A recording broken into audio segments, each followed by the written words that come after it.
God needs you to trust him. No matter how life looks, no matter what you've been through, no matter if you think you're ready or not, God needs you to trust him. And I know sometimes it just seems like he's not going to pull through. It just seems like he's not going to give you the things that you desire. It seems like it's not going to be worth it. But that's why it's important that you trust God with all your heart. Because if you say that you trust God, he's going to put you through that. If you say that you truly want to have faith in him, he's going to put you through trials and tribulations to test your faith. It says in the word that just as gold goes through the fire, we must go through the fire as well to see if our faith is genuine. And so through the process of things not getting hard, you not seeing the results that you want, or you losing a family member, or you going through a whole bunch of pain, if you give up on God during those moments, then that's how you know that your faith isn't genuine. And so that's why it's important that you trust God with all your heart, not just half of it.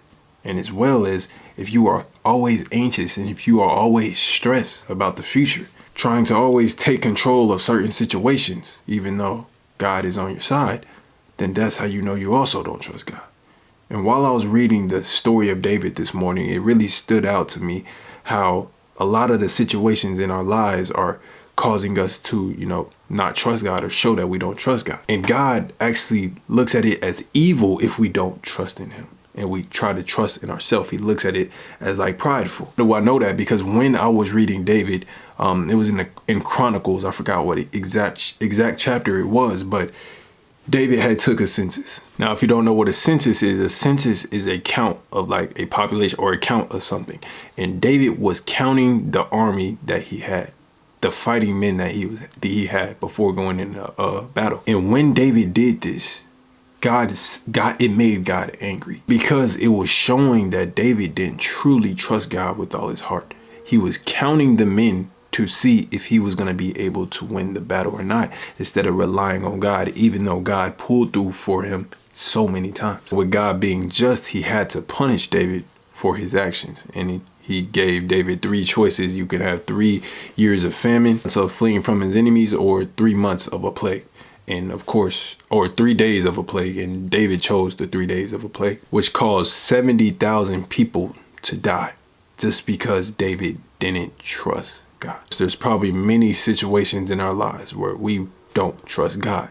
And God looks at that as pride, as sinful. So when you decide to, not give to a certain person that, God puts on your heart to give, or God tells you to give to someone in need, or give to a specific church or something like that, and yet you're like, nah, I don't think I have enough money. When you do have enough money, you just don't want to give. God looks at that as pride and a lack of trust in him. Or when God is telling you to go and, do something, get out of your comfort zone and actually go take action, and yet you're looking at, oh, what if I can't do this? What if I can't do that? That is showing that you lack trust in God, and it's prideful because you think that you're doing that with your own strength. In reality, God told you to do it, so he's going to do it through you. And of course, we are in the new covenant, so we don't get punished like the Old Testament. We don't get punished right away because Jesus took that punishment for us, but God still looks at that sin as evil. So yes, God doesn't want you to be anxious. He doesn't want you to stress about tomorrow. He wants you to trust him with all of your heart. Because when you start lacking trust, that is when you start doing things on your own. That is when you stop doing things that God is calling you to do. And when you stop trusting in God, that is actually when you start losing perseverance.